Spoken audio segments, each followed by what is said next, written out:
धनपुर गांव, जहां मिट्टी सूख चुकी थी और लोगों की उम्मीदें भी। इसी गांव में रहता था ये गरीब किसान रामू। उसके पास बस एक छोटा सा खेत था और एक बड़ा सा संघर्ष। घर में उसकी पत्नी सीता और बेटा गोपाल रहते थे। उस घर में चूल्हा जलता नहीं था, बल्कि उम्मीद जलती थी और हर रात वो भी बुझ जाती थी। माँ, आज खाना मिलेगा? हाँ बेटा, जरूर, क्यों नहीं।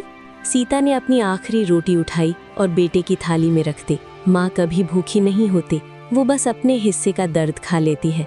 मैं कैसा बाप हूँ जो अपने बच्चे को 2 वक्त की रोटी भी नहीं दे सकता। उसकी आंखों में आंसू नहीं थे, क्योंकि वो भी शायद सूख चुके थे। लेकिन भूख से भी बड़ा डर गांव में एक और था, ठाकुर भैरव सिंह। वो आदमी नहीं, एक साया था जो हर गरीब के सिर पर मंडराता रहता था। जिसने कर्ज लिया है उसे चुकाना होगा, वरना उसकी जमीन अब मेरी होगी। उसके शब्द नहीं, फैसले होते थे।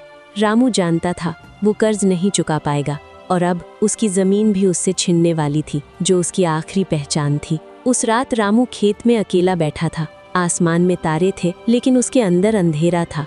हे भगवान, अगर तू सच में है तो आज मेरी सुन ले। मैं अब और नहीं लड़ सकता। कुछ पल के लिए सब कुछ शांत हो गया, जैसे दुनिया ने उसकी बात सुन ली हो, लेकिन जवाब देने से पहले सोच रही हो। अचानक जंगल की गहराई से एक हल्की सी रोशनी उठी। वो साधारण नहीं थी, वो बुलावा थी। रामू के पैर कांप रहे थे, लेकिन दिल उसे आगे बढ़ा रहा था।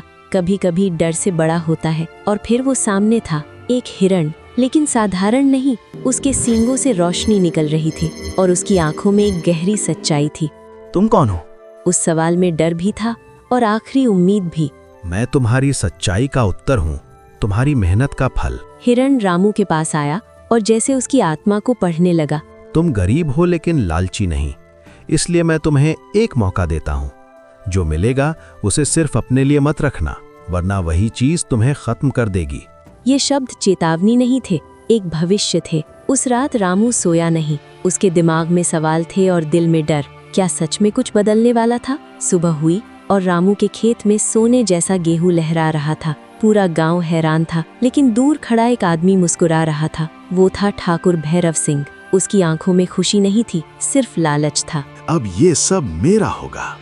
सुबह की धूप खेतों पर पड़ रही थी, लेकिन ठाकुर भैरव सिंह की आंखों में रोशनी नहीं, बस लालच जल रहा था। जहां लोग चमत्कार देख रहे थे, वहां वो मौका देख रहा था। ठाकुर के लिए ये सिर्फ फसल नहीं थी, ये एक रहस्य था, और हर रहस्य उसके लिए कब्जा करने की चीज था।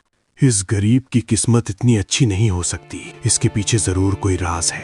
उसने अपने आदमियों को इशारा किया और कुछ ही पलों में रामू की हर हरकत पर नजर रखी जाने लगी। उधर रामू ने एक फैसला किया जो आसान नहीं था, लेकिन सही था।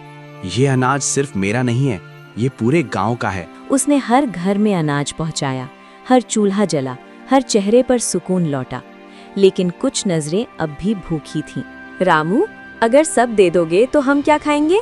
अगर हम अकेले खाएंगे तो शायद जी नहीं पाएंगे। उस रात जब पूरा गांव चैन की नींद सो रहा था, एक इंसान जाग रहा था और उसके दिल में अंधेरा पनप रहा था। ठाकुर अकेला जंगल की ओर बढ़ रहा था।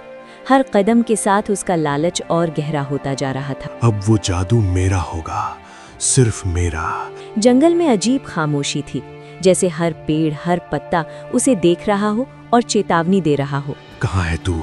सामने आ, मैं जानता हूँ तू यहीं है। अचानक हवा लुक गई, जंगल शांत हो गया और फिर एक रोशनी ने अंधेरे को तोड़ दिया। जादुई हिरण फिर सामने था, लेकिन इस बार उसकी आंखों में करुणा नहीं, न्याय था। मुझे वो ताकत चाहिए जिससे मैं सब पर राज करूं। तुम्हें ताकत नहीं, लालच चाहिए। हिरण ने आखिरी बार उसे समझाने की कोशिश की। अभी भी वक्त है, वापस लौट जाओ। मैं वापस नहीं लौटता, मैं छीनता हूँ। और फिर वो हिरण की तरफ दौड़ा, जैसे वो जादू को पकड़ सकता हो, जैसे वो किस्मत को भी बांध सकता हो। लेकिन जैसे ही उसका हाथ आगे बढ़ा, उसकी उंगलियां पत्थर बनने लगी। धीरे धीरे उसका शरीर जड़ होता गया। नहीं, मुझे बचाओ, मैं सब वापस कर दूंगा। अब बहुत देर हो चुकी है। कुछ ही पलों में एक जिंदा इंसान एक पत्थर की मूर्ति बन गया। उसकी आंखों में डर हमेशा के लिए कैद हो गया। अगली सुबह गांव में एक नई शुरुआत हुई। रामू का खेत पहले से भी ज्यादा हरा भरा था और गांव में अब कोई भूखा नहीं सोता था। उस रात जादुई हिरण फिर आया, लेकिन इस बार रामू के चेहरे पर सवाल नहीं, सिर्फ संतोष था। अब समझ गया असली जादू क्या है। और वो क्या है? इंसानियत।